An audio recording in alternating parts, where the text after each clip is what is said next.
Olá, povo de Deus, a paz do Senhor Jesus. Estou com a Bíblia Sagrada aqui e este é mais um vídeo que nós estamos realizando aí para o nosso canal Galardoar de Ensino, ensino de presente para você. Encontro-me honrado, alegre por estar aqui mais uma vez com vocês depois desse tempo aí, bastante longo aí, de mais de 2 meses que estivemos aqui sem ter este vídeo no canal no YouTube. Mas mesmo assim eu quero agradecer a cada um de vocês que não saíram do canal. A gente está tentando aí trabalhar um pouquinho mais algumas promoções, tá vindo novidades aí muito boas aqui pro canal, né? Nós temos aí a intenção aí de melhorar cada vez mais o canal, mas eu já glorifico a Deus pela sua vida, por você continuar aqui sendo um inscrito no nosso canal Galardoar de Ensino, um ensino de presente para você. E hoje eu resolvi fazer este vídeo rápido, um vídeo curto, relativamente curto, justamente para poder ter uma compreensão um pouco mais sobre essa concepção da natureza de Cristo. Eu tenho estudado a natureza de Jesus um pouco mais pormenorizadamente, ou seja, nos seus detalhes.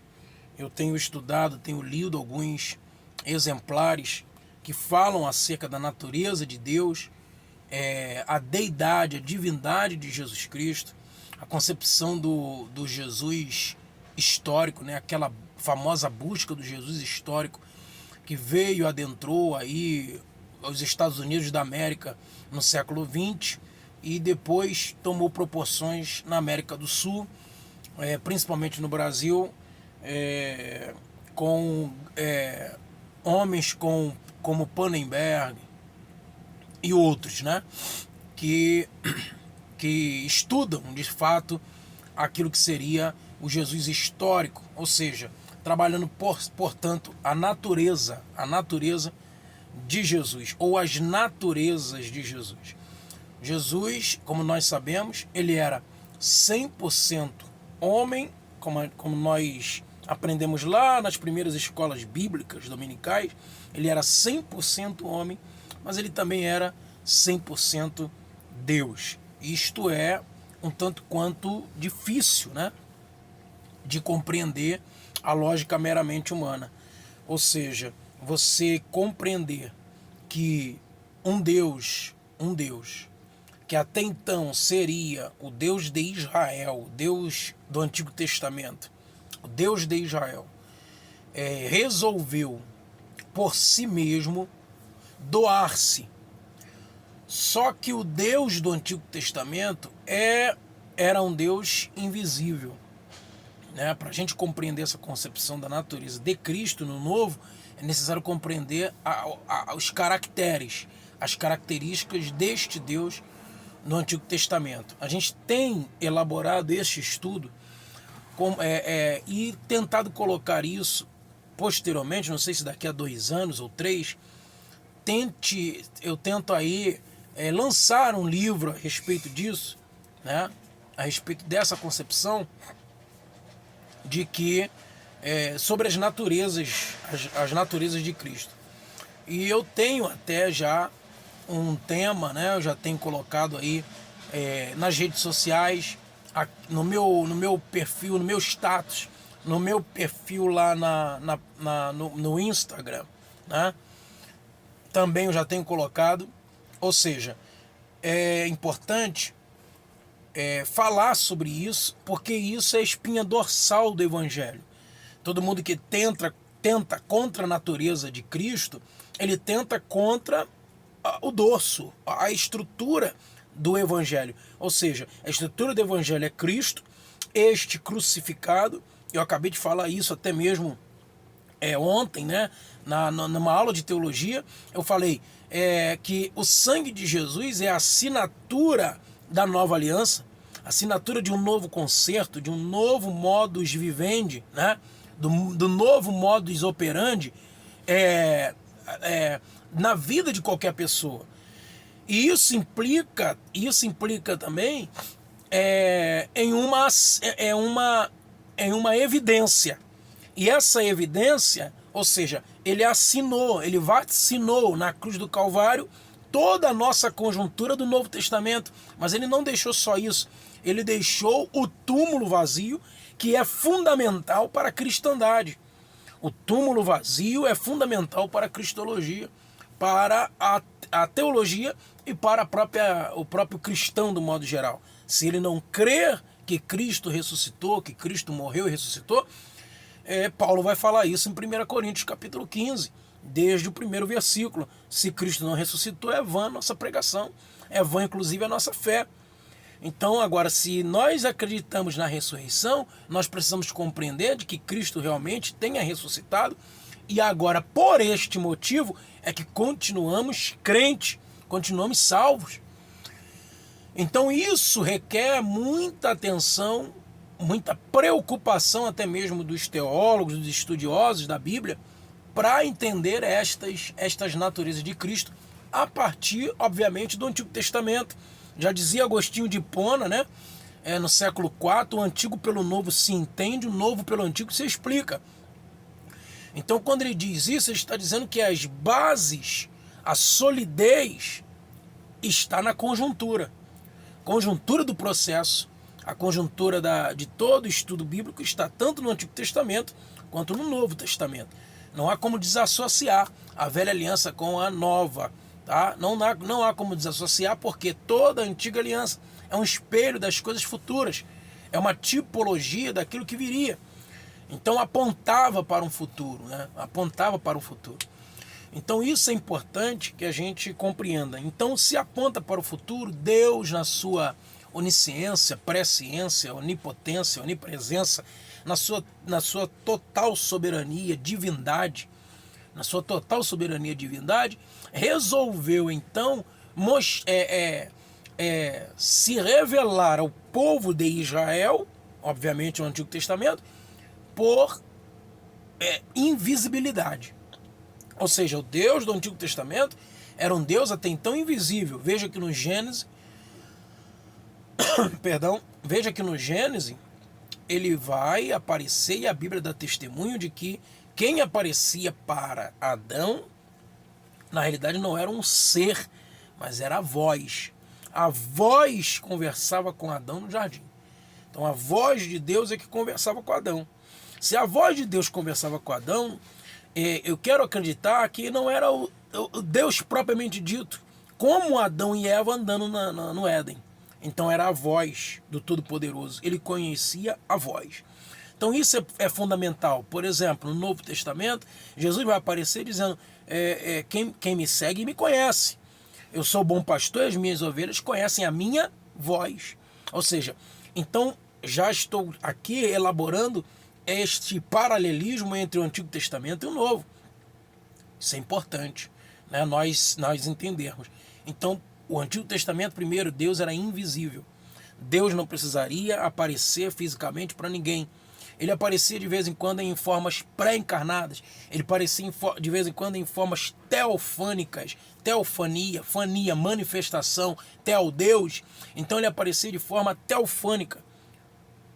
Pela manifestação do próprio Deus, uma maneira quase que pré-encarnada, né, do próprio Jesus. Então mas na maioria das vezes era de maneira que o povo compreendesse que apenas a voz era suficiente. Apenas a voz era suficiente. Agora, para nós não fazermos desse vídeo um vídeo muito longo, nós ganhamos tempo falando que o povo de Israel não compreendeu um Deus que era invisível. Não compreendeu um Deus que seria para aparecer para eles de maneira invisível, né? Se revelar um Deus único, ou seja, já diferente dos politeístas, dos povos adjacentes, um Deus único e um Deus invisível, um Deus que só apresentava com a voz. Você pode reparar, em toda a Bíblia, a ênfase de Deus é sempre a voz. O próprio Jesus, quando apareceu,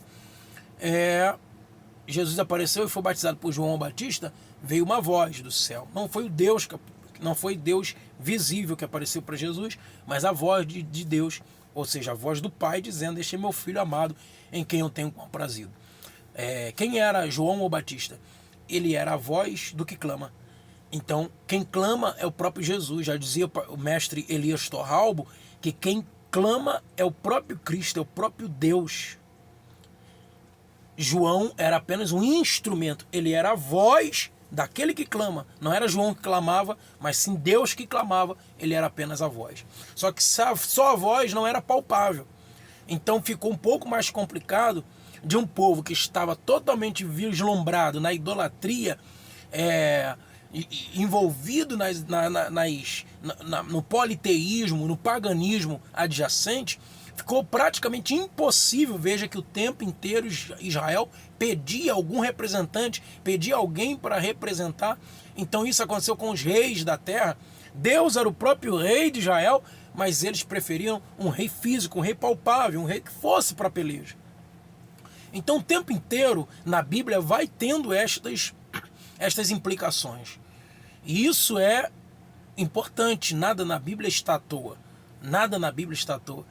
Então, se nós elaborarmos, se nós compreendermos esta questão, nós vamos analisar que Deus sempre quis se revelar ao povo de maneira invisível, mas o povo não compreendeu, então ele começou a se revelar em objetos. A Arca da Aliança, por exemplo, em objetos, tabernáculo, e tantos outros utensílios que representariam um Deus que seria mais palpável, né? Agora, como isso também não foi suficiente, então Deus resolveu vir à terra. E para ele vir à terra, encontrar guarida nos corações dos homens, ele deveria ser um homem como nós.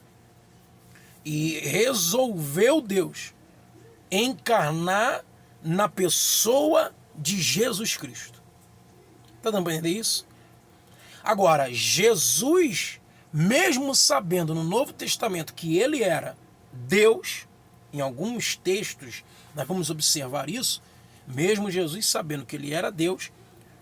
Por exemplo, o texto que Pedro vai tomar a espada, vai cortar a orelha do sumo sacerdote Malco, vai tentar ali livrar Deus naquela situação, e vai dizer, eu não rogaria ao meu Pai que enviasse os anjos, os meus anjos, ao meu respeito, ou seja, para me proteger. Ele sabia que existia uma autoridade de divindade nele. Agora é aqui que está o mistério cristológico. Esse auto-esvaziamento.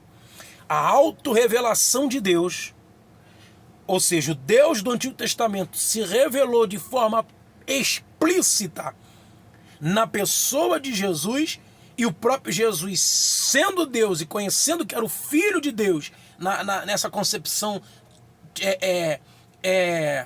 epigráfica, nesta concepção epigráfica, Filho de Deus, esta expressão epigráfica, Filho de Deus, denota também a sua própria deidade, sua própria soberania, sua própria divindade. João é quem vai chamar e apontar Jesus como Filho de Deus. Então esse Filho de Deus, sabendo disso, ele teve uma autocomiseração. Ele teve um auto-esvaziamento. Já dizia o especialista em teologia, bacharel em teologia, pastor Sérgio, né? Esqueci o nome dele agora, o sobrenome, né? Sérgio, mas é Sérgio o primeiro nome. Sérgio Costa, pastor Sérgio Costa, já dizia pastor Sérgio Costa. Então houve em Cristo essa humildade de ser Deus, mas ao mesmo tempo ser homem. E ele não tomou parte alguma na sua divindade, na sua soberania, enquanto não ressuscitou. Ok?